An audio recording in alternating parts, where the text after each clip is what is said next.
Okay, so continuation of your topic 4. Uh, okay, so today you'll be finishing off lah this chapter. So in the previous chapter, we talked about a bit of facts on water, and then how what's the water cycle, and then we learn a bit about the source of water and also the properties of water. Then after that, we go towards water treatment.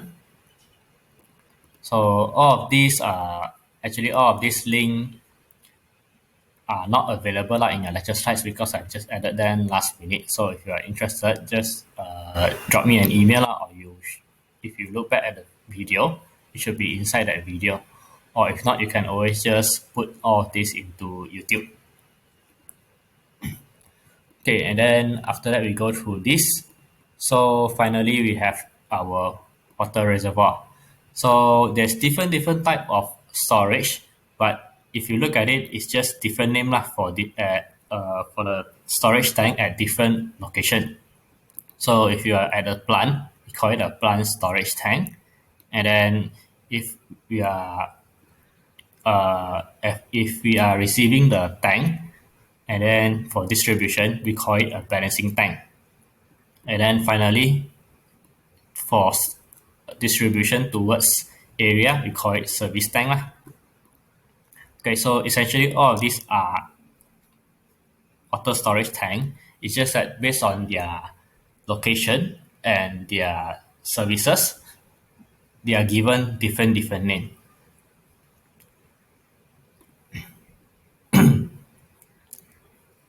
Okay, so we learn from the source here, and then this is our treatment plant. So inside the treatment plant, we have our treatment plant storage tank, and then we have a storage tank here, which is close to our residential, and then we have all the piping. So in this chapter 4, water supply, we are not just learning about water supply in our housing. So we are not just learning about the tap lah, from where our water come from, but we are learning the whole process. So whole process meaning from the source, what's the property of water is all about, why we are learning about it, and then we are learning about the process of treating this water before it reaches us. So we need to treat it before it reaches us because water is a universal solvent. So a lot of things can be dissolved inside water. So as mentioned previously, usually water in Malaysia is hard water lah. So in some places it might be different, but that will be you have to go for testing lah to ensure that what sort of water it is. But in most cases, the water that we receive straight from our tap is hard water. So depending on the type of services or the type of services provided to the housing, or if you're a condo, then there will be a different storage tank lah. So by right, to ensure a uniform flow, we want to have a storage tank, which is something like this. So this is it's a storage tank, which is located at a high height, meaning you have to have a high height so that via gravity, you'll be able to provide a consistent water supply. So why we want it to be at a high height and consistent is because we do not want to use a lot of electric energy lah. So if you want to transport all this water to one place to another, so what we want to do is we want to install a pump. So when we install a pump, if you're running it 24/7, meaning you're running it all the time, because a storage tank can service a very big area and a very large number of people. So this large number of people will want to use the water at their own convenient time. So it may be 5 o'clock in the morning, it may be in the afternoon. So it can be using water all the time. So to avoid having pump running at all times, where this will occur a very high monthly bill to the water supplier distributor. Then we want to install a storage tank at a high height so that with gravity, water can be distributed with a sufficient pressure to everyone. So when someone open a tap, there's still enough pressure due to gravity to service everyone else. So this one actually have to be calculated lah. But in your case, we do not need such. We do not go into so deep lah to check out the calculation. Okay, so a bit on the authority side. So depending on where we are, water supply, you have different authorities. So for example, in KL, we can have Syabas, and then in Penang, we have PBA, or Negeri Sembilan, we have JBAS. So this is a different water supplier in different state lah. And then depending on, so next off is we have our acts and regulation lah. This is in regards to laying water pipe. So generally, we follow the UBBL, or we have this Street Drainage and Building Act, and then we have a JKR water supply system, or any local water supply authority. Okay, so this is all the regulation that comes into place when we are laying pipes or we are installing anything. So usually when it comes to water supply distribution, it's more of a pipe laying work, meaning you want to lay pipe from your storage tank to here, or even from treatment plant towards the storage tank. So when it comes to treatment plant, this is actually located very, very outskirt, meaning away from the city. So in the case of a city, so in the case of city, we do not want to build a lot of this treatment plant or a lot of this thing inside a city, because it takes spaces, or valuable spaces, or very expensive spaces. So that's why when it comes to treatment plant, which can be very, very large and take up a very big space, you want to do it far away from our city. So because it needs to process a big amount of water, so that's why this is quite a large plant. So as you can see here, there's a lot of process. So if you were to put it in we need to put it at a suitable location with a very sufficient amount of water coming in to treat it, and then also we need to store all this water. So it's not wise or it's not a good usage of space if we were to do it in a city. So that's why we treat it from at a suitable location, and then we send it via pipe underground to a storage tank. So to transport all of this, you have to look at different. There's actually 3 types of water distribution system. So if the water supply, the source of the water, is located at a very high location, meaning we get it from a mountain, or it's at a high altitude, at a high sea level, so we can use a gravity system, meaning we do not need to install any pump along the way, because the water can flow at a high to low gradient, if you can see here. So from a high to low gradient. So first off, it goes from the water supply, and then it goes to the treatment plant here. And then after that, once it's treated, you can go to a storage tank, and then finally to the service area. So this is what we call a gravity system. So for the second system, we have a direct pump system. So this is in case we have a water supply or a water source lower than the treatment plant. So because it is lower, we cannot use gravity to move the water. So that's why we need to install a pump here to move the water from top to bottom. So that's why it's called a direct pump system. So in a case where there's no gradient or there's no differences, so we still need to pump. So we still need to pump from the treatment plant towards the service area. So here it shows another pump lah. So here it's not pump. It's not showing another pump here. But whenever you have a case where you want to move a water from a low height to a higher height, then you always need to install a pump, because if you don't do that, how are you going to move the water? Okay, finally you have a combination, which is a final one, a combination of the gravity and pump combination. So what we usually want to do is, in the case we got it at a supply source that's that's at a very low location, you still have to pump it to the treatment plant to treat it.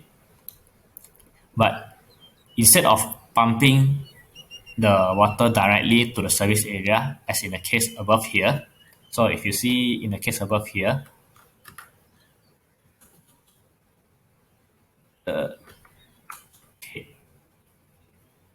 maybe this one is better. Okay, so if you see, the left part here is the same. It's actually here, it's not drawn. You do not have a pump here.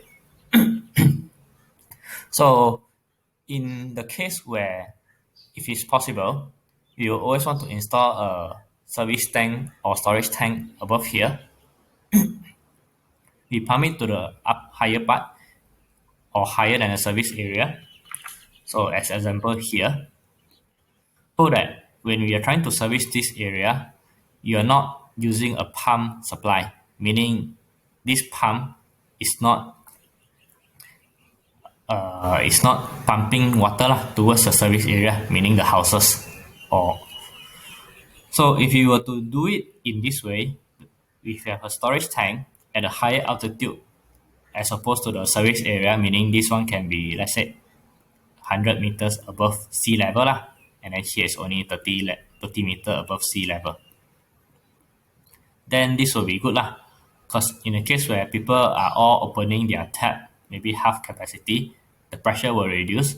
But because we are at a high altitude, so via gravity, we're still being able to provide sufficient pressure to the water when all this service area is opening their water tap. But in the case of here, because the pump is already working to service all this area, so let's say if we didn't design it sufficiently, or if the pump has a problem, then there's a disadvantage to here, because when the pump is not working, or if everyone is opening, if there's some error, then you will not get sufficient water pressure. So when there's insufficient water pressure, then your constant water supply will be disrupted.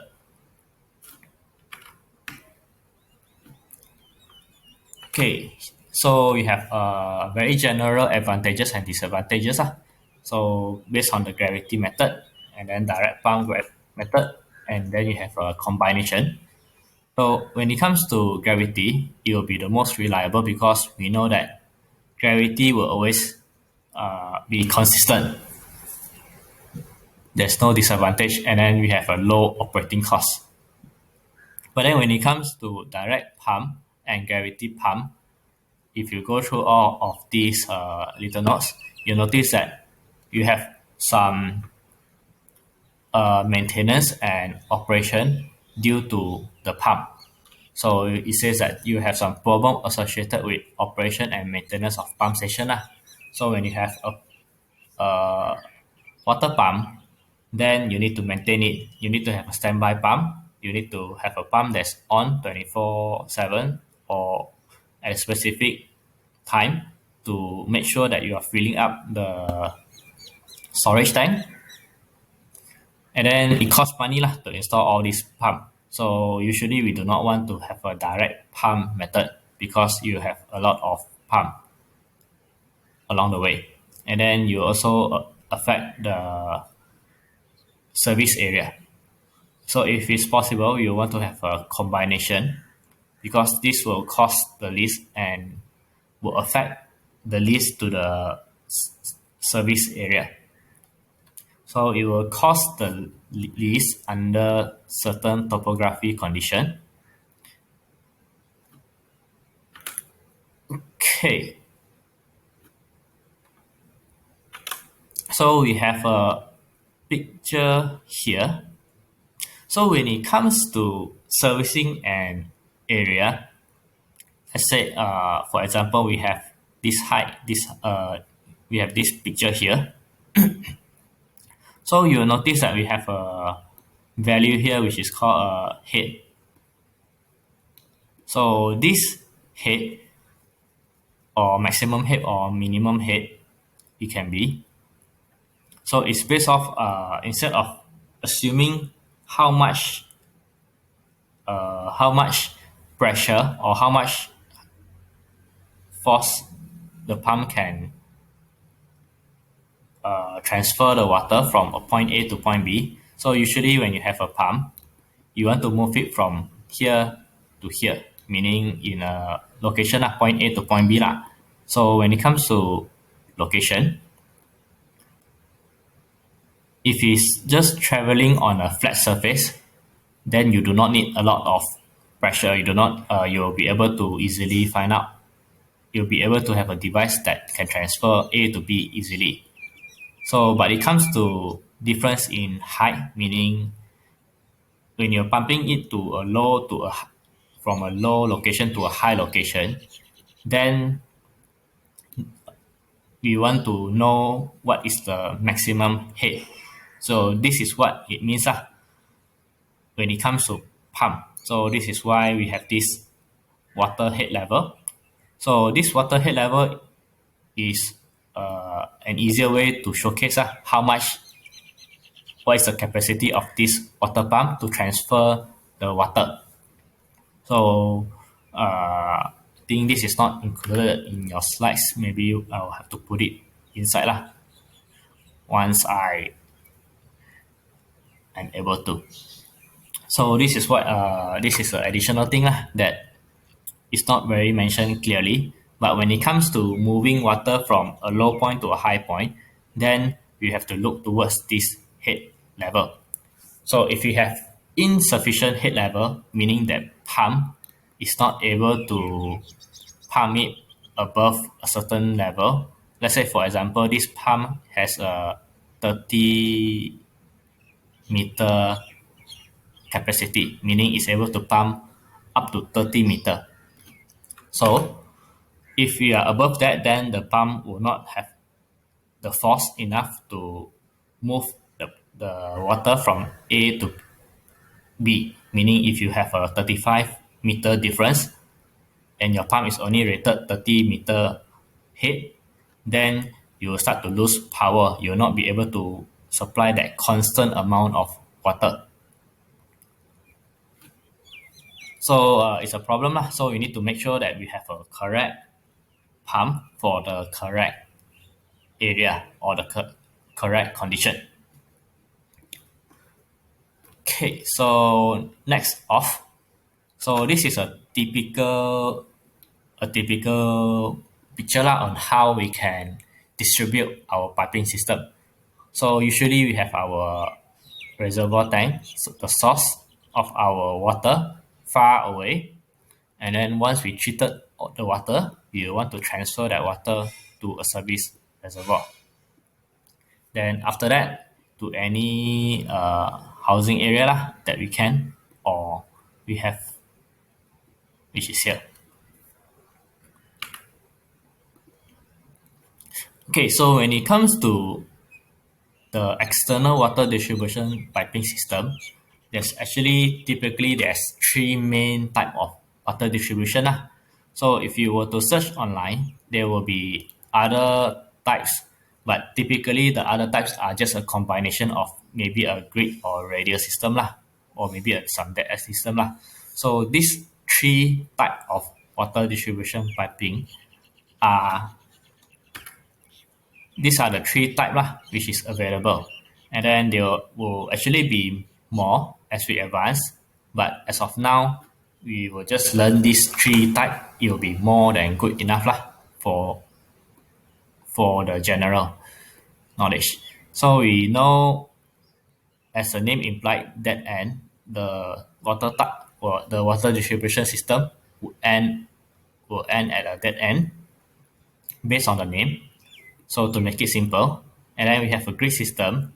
So it also looks like a grid. So based on the name also. Then finally we have radial system. So this radial system, I'll go to it later on lah, using the picture. Okay, so depending on the type of the location or the area, you will want to use two or combination of the piping system lah. So if you notice here, it mentions something like this. So that's why I mentioned we have three main types, but when it comes to distributing the water, we want to ensure the most efficient methods. So with this three type system, we can pick either one, or when it comes to an area, if you want to optimize that area, then we want to have a mixture of it. So when it comes to real life practical cases, it will not just be a single system lah. Usually it's a mix and match system. So for the first dead end system, is a pretty straightforward lah, meaning the pipe is laid out at like a tree branch where there's an end. So that's why it's called a dead end system. So it's like tree root, then all of them have an end. So it's very simple and cheap because you just lay it and then end it at anywhere. And then if any new development is there, we just extend or we just construct new one. We just connect. So it's cheap due to the fact that we use the minimum length of pipe. So this is a dead end system. But there's a problem with it. Due to us ending all this pipe at here, sedimentation will accumulate. So this will, the water supply, when you're supplying it, will always have some pressure, either via gravity or via pump. Then the water will flow towards the end here. So when it comes towards the end, if we have some sand or sedimentation, then it will start to accumulate at the end of the pipe. So which is not very good lah. So when we have a accumulation of it, then we want to have a outlet drainage valve to remove it. Okay, next off is we will have our water pressure cannot be increased, especially during fire. So if in a case of emergency, why is it mentioning we cannot increase the water pressure? So to fight fire, we want to have a very high pressure and a lot of water. And then to do that, we want to increase the water pressure. This way, we'll be able to get more pressure, more water and more force to fight fire. But if you have this sort of system, so if you were to suddenly increase the pressure where this sort of system is not meant for, what will happen is that they will burst the end of the pipe, which is not good, and then everyone will lose more power. So this is why this sort of system, because there is no flow, there's no movement of the water where all the water just end at here. So you're actually building up pressure at all the ends, not just the outlet where you use it to fight a fire. So if you were to use it to increase the pressure, then you actually break the pipe for this system.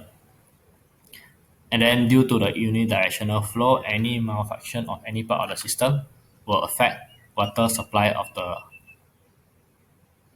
other area. So because there is no flow of water, meaning all the water are just going in one direction. So let's say we have unfortunately we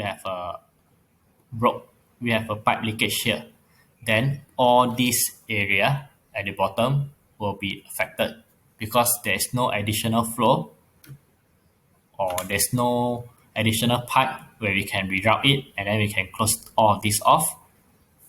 This way, this is what it means by due to one direction. When a pipe broke, especially when the main pipe broke, then all the other area they will not get any water. So to solve this, that's why we have this grid system. So as the name implied, with a grid system, all these pipes are connected to each other, meaning they are a loop. So the water can flow in every direction. When we have a maintenance, then we can, let's say we have a leak here, then we can have a valve which we can close off this area, and then we are still able to service all the other area. So the pipes are connected to each other, and then it's suitable for residential. So water flows in various directions. There's no still water. When there's no still water, there's no sedimentation, meaning the sand or any sedimentation will not settle anywhere. So it will come up with the water supply That's why we want to have a filter to ensure that what we are drinking is a water without sedimentation.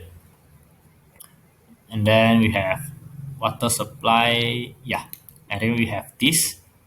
And finally, the water pressure is always controlled. So because the water is constantly moving in this system, we will be able to measure it and control it, the amount of water coming out for the consumer side. Okay, the only advantages to this grid system is that you have a high cost because we are putting in more pipe, and then it will be a more complicated design because there will be a lot of valve and joint because you want to join here, and then you might want to have valve at a lot of places so that when we are doing maintenance, we do not affect the supply to the consumer side. So this is what it means by having more pipe, numerous pipe, more valve, and more joints to connect all of them together. Okay, finally, we have our radial system. So here, a radial system is a distributing system where instead of having a main pipe directly providing the water towards the consumer side, what we have is actually you have a pipe going down all the way, and then we have a pipe going to this service tank first. So meaning this pipe is not connected to all this. This picture is it's not very good to describe this. So basically we have this main pipe going down all the way and providing water to this service tank. And then from this service tank, we have it providing water in a sort of a grid manner. So all of these are connected to each other in a loop. And this is what is called a radial system. So if we were to work it out, let's say this is where we are. So we can have a main pipe, and then this main pipe is going down to a service tank. So from this service tank, then we have another pipe. This is just an example to showcase this system. So we have another example of this service tank having another pipe that is distributing the water to us. So this one go inside and then finally this one can go out to the consumer side. So this line here it's just it's not connected lah to the service pipe, meaning we have another additional pipe that is just carrying water into this service tank. And then the rest of here, we have another pipe at another layer for circulation to our service area. So a bit on the advantages and disadvantages of this system. So water is distributed from here to supply area. Thus, the supply is fixed at the pressure. So this is what I've just explained just now. And then you have no distribution to other distribution pipes during maintenance. So when it comes to maintenance, you still have sufficient water supply due to water being stored here and distributed. So we will not have any distribution. But this will be the highest cost because we are installing tank, we are installing valve. So this one additional tank costs money lah.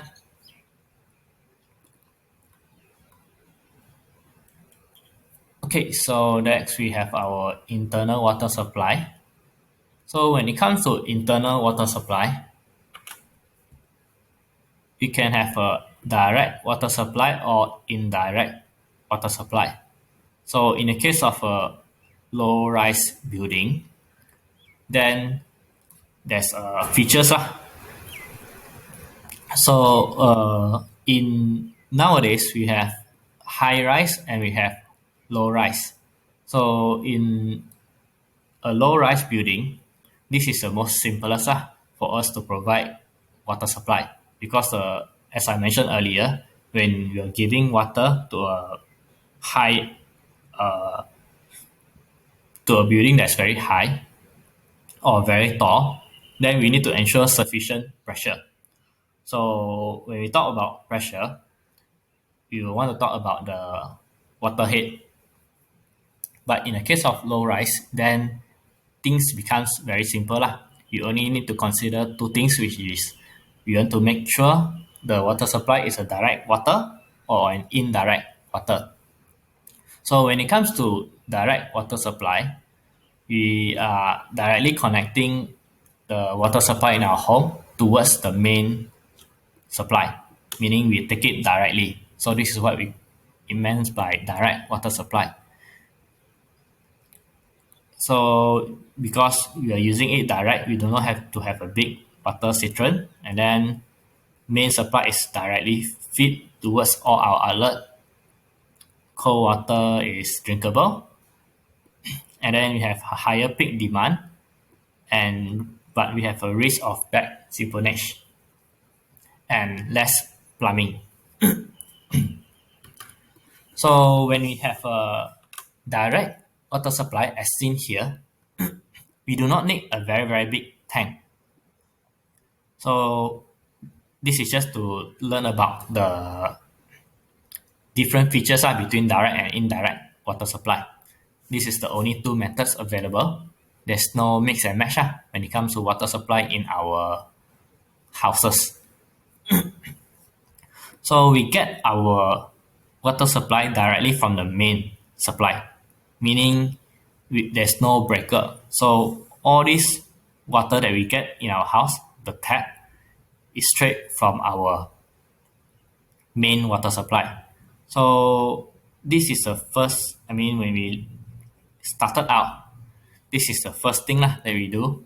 We connect it directly to our water supply, and then we found out that there's a lot of problem. So the problem arises due to a lot of people using the water tap, meaning when it comes to a city where a lot of people are there, you'll find that the water pressure decreases at a certain hour, mainly at noon or maybe at dinner time or lunch time. So this is due to everyone using the water at the same time.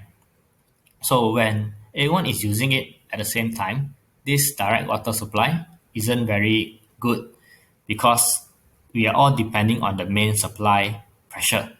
So when everyone is draining out the water, then everyone will experience a low pressure. then there will be less volume of water coming out from your tap, which is not so good. So to solve this, that's why we want to have an indirect water supply. Okay, one more thing. So there will be a risk of seepage to the main. So what this means is that because if everyone is connected to the water supply, and then if there's someone who is opening a tap, and then if there's not enough pressure, that means instead of water going here, the water will all be drained out from your system and go to another location. So this is what it means by risk of back seepage, meaning you will not have any water in your system due to a lot of people using it and nobody is getting any water supply. So this direct water supply method is not implemented in Malaysia anymore or in most part of the country because it's not consistent. So when it's not consistent, it affects people's daily life and make it inconvenient. We do not implement it. So in the case of Malaysia, we have indirect water supply.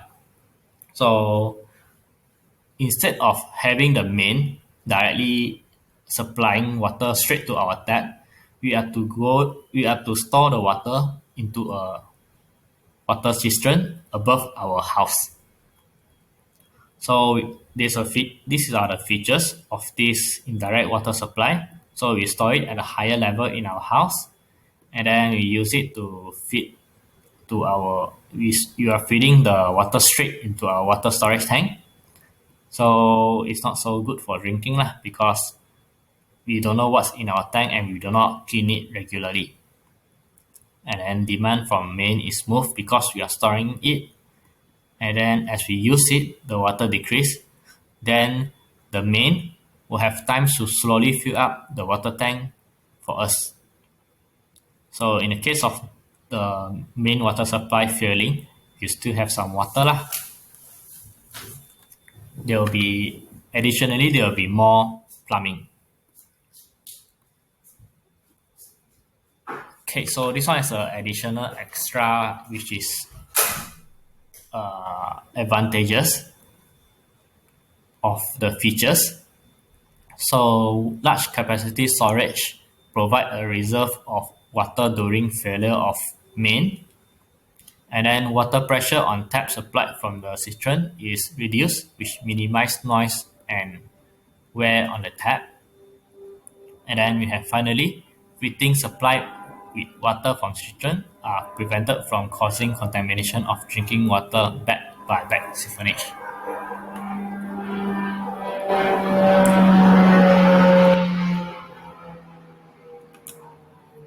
Okay, so this is a picture showing you the indirect water supply. So here we have from the main, we have a pipe here all the way up to our water storage tank. Okay, let's up a bit. So it's connected to our water storage tank on top first. Then only from this water storage tank is our water being supplied to our houses. So this is why it's called an indirect water supply system. So usually, although it's not shown here, you will actually have a pump here, a small pump, which is connected to an electric. So you will not be able to see it. There will be a small pump here. So this is to make sure all the water that is given to us is at a good enough pressure. Because having just a water tank here might not give enough output to the water, or there will not be enough water pressure. So sometimes we install a water pump here to ensure that we get a sufficient pressure when we are opening our tap. So most of the time we will have a pump here. So when it comes to maintaining it, when you have a low-rise building, then you want to open a opening lah. Let's say maybe if it's like this, a 2-story building, then there should be a location in which where your water tank is located, and then you also have a pump there lah. Your pump is also located there.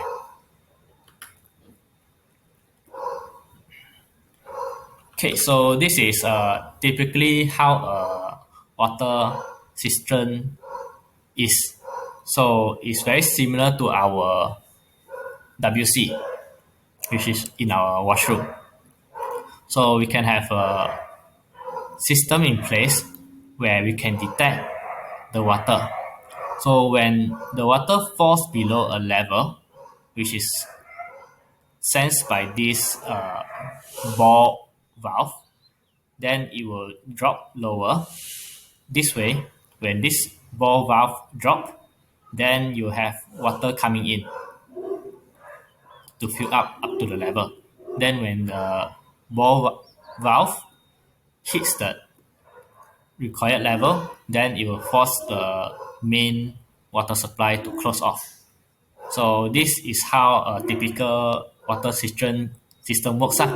Then we have some other system in place where we have an overflow to ensure that if this valve fail, then we have another pipe that allows the water to go out. So the water will go out and not overflow from this water tank. Usually this will have a cover, but then to ensure that there's a safeguard towards overflow, meaning this valve breaking down, we have an outlet for the water to go out.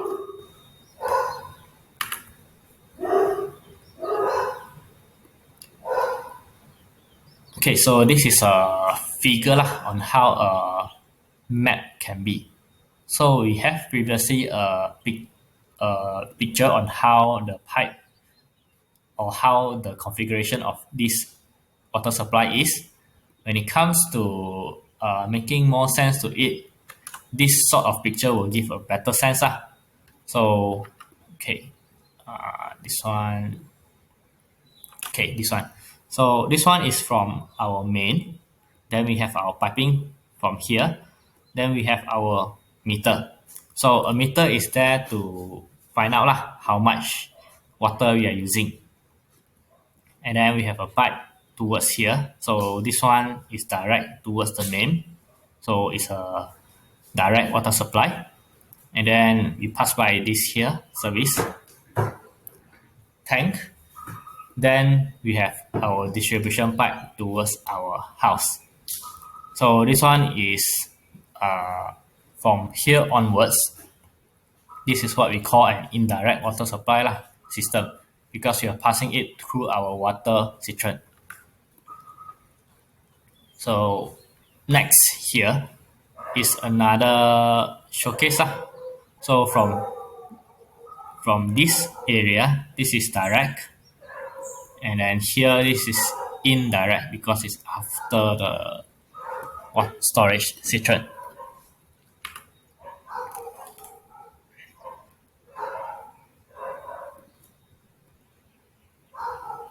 Okay, so when it comes to high rise, so when it comes to supplying water supply in a high-rise building, the method will also be the same. We also be using direct pumping and indirect pumping. But there will be a problem when it comes to a high-rise building, because the pressure will be low if you are living, let's say, at the 18th floor. So it is very necessary for us to pump the water from inside the building. So we cannot just get it directly from the building, but we will need a lot of pump to ensure that we have sufficient water supply or water pressure. So when it comes to high rise, we want to divide it into a lower zone and an upper zone. So you have pump, and then we also have storage cistern. And then based on the positioning of the zone and also the head pressure. The different zone is determined by the head pressure, and then we have our water pressure from the main to reach the storage cistern without the aid of booster pump. Okay, so actually this direct pumping method is very seldom approved by authority lah. So when it comes to water supply in a building, this actually needs to be approved by the authorities. So doesn't matter if you are low rise or high rise. Usually authorities do not approve of a direct pumping method because when it comes to pumping the water direct, in the case of disruption, which is very very often, you have a water disruption, then it will cause inconvenience. And then if it's a design, then us end consumer have no say in it lah. So you always wonder why sometimes our water supply is cut off suddenly. Then this is a case lah. If last time the authorities approve of direct pumping, then we need to go and service these people because people who buy into the properties, they have no choice lah.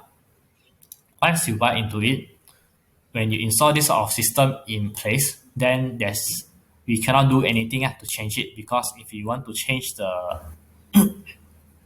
piping system, then it will be very very expensive because this piping system go through the whole building from bottom to up, and then removing and placing it will cost a lot of money. So that's why this sort of system we do not want to approve it because when it comes to giving the building to be occupied by consumer, if we have a shortage of water and people complain, there's not much we can do, and it will be very troublesome because we will need to provide them an alternative water source. So that's why we don't authorities do not approve this sort of method. Okay, so in the same case like the low rise building, when it comes to high rise, if we have a direct pumping method, it means we are servicing some of the tap directly from the main. So we can have this can be divided in two areas. So we can have a cistern at a high zone and a cistern at a low zone. And then to supplement this building to ensure sufficient head, so at a low zone where the main can supply the water directly, so we can have here. We are providing water direct as in same like the low rise. But when it goes to this high zone area, okay, high zone area, so because our main water supply do not have enough pressure to reach this upper zone, so we install a pump.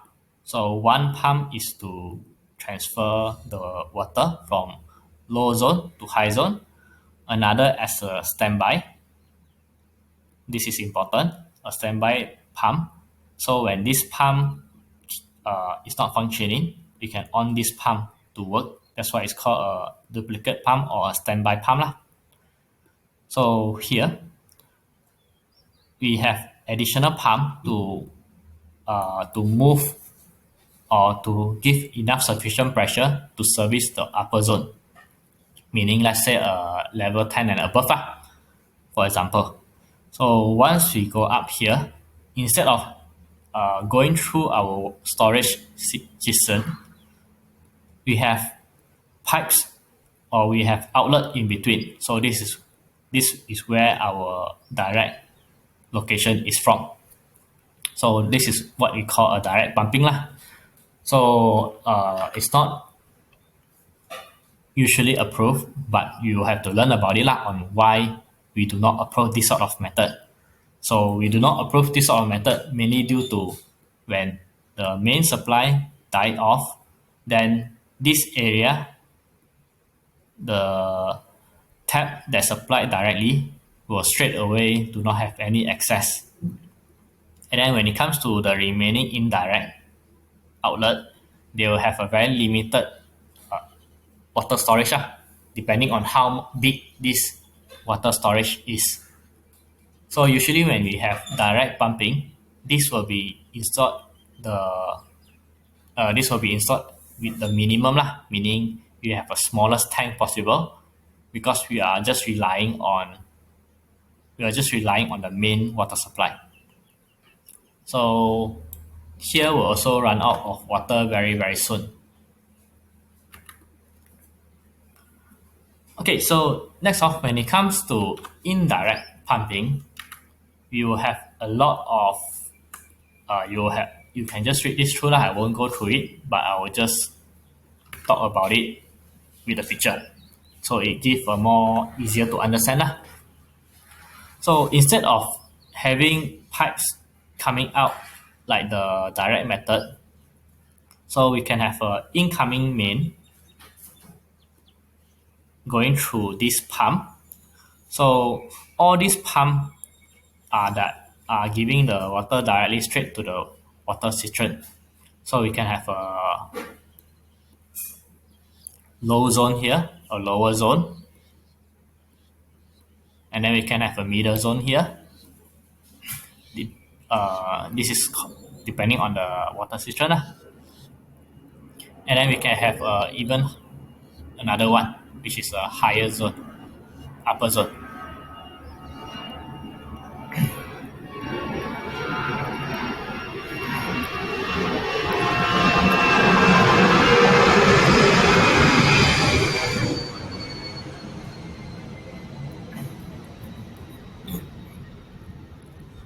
Okay, so the difference between indirect pumping is that instead of having outlet after the pump, we want to do it after the water cistern. So this way, the size of this will also be a lot bigger, and then we will have outlet here. After that, then whenever we have a pump failure or what, we will know that our water pressure at the end of here will always be constant. So this is the same lah. Meaning whenever we want to have a pump, then we have a go through a water cistern, and then we have an outlet. So when we have a higher supply or higher flow, then we can continue to connect this towards higher level as required. So this one is depending on the design lah, and depending on the rated capacity of our pump. But usually when it comes to high rise, we want to have a fill zone lah, to ensure that we do not install a too big of a pump to just move water from A to B, because it's very, very expensive. So we might break it at a different floor,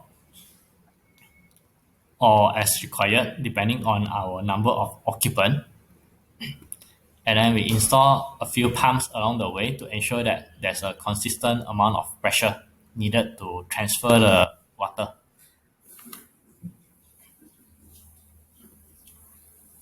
So this is another showcase of how the pump can be like. So we can have a main water supply from here, and then we have a water meter here to check, to measure how much water we are using. And then we have our cistern, and then we have our pump. So here, if you notice, we can have additional water tank here. So why we want to have a water tank here? This is to ensure that we have a constant water supply when we are pumping the water. So if you do not have a constant water supply when we are pumping the water, it can also damage the pump lah. So that's why we put in a tank before a pump. And then we have our valve here to ensure that we can open and close in the case of any water disruption. Then we can deliver our pipe towards our service tank or the tank that we used for distribution. So this is the standard design of how a water supply system can be like. And then we can also have a overflow or bypass pipe. So in the case of anything, we can always get additional water or to check the water or any valve for any additional usage in the future. Okay, so this is how our different okay, so I think let me go through this, then I'll stop at here. Then we'll continue on later on. Okay, so we have our different water pipe component. So we have this bulk meter and we have a stop valve. So you'll notice that this is looks very heavy duty and is designed to do so because we want to ensure that once we install this instrument, we do not have to care and maintain it. Meaning once we install this, let's say 50 years down the road, we want it to be still working. So depending on the usage, if it's for residential usage, we paint it blue color. If it's firefighting, we want to paint it red color. So if you are living in a landed properties, this is what you can see bulk meter. So if you were to go closer, you'll be able to see this water meter. And then this is our tab, the stopcock. So this one, you can see it around in the neighborhood sometimes, or you have to search around for it .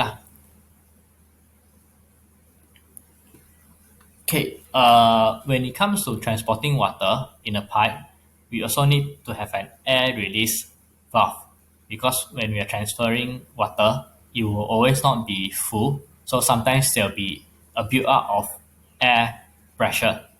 So once air starts to be built up in the piping system, we actually need to have some sort of a device to release the air from the piping system.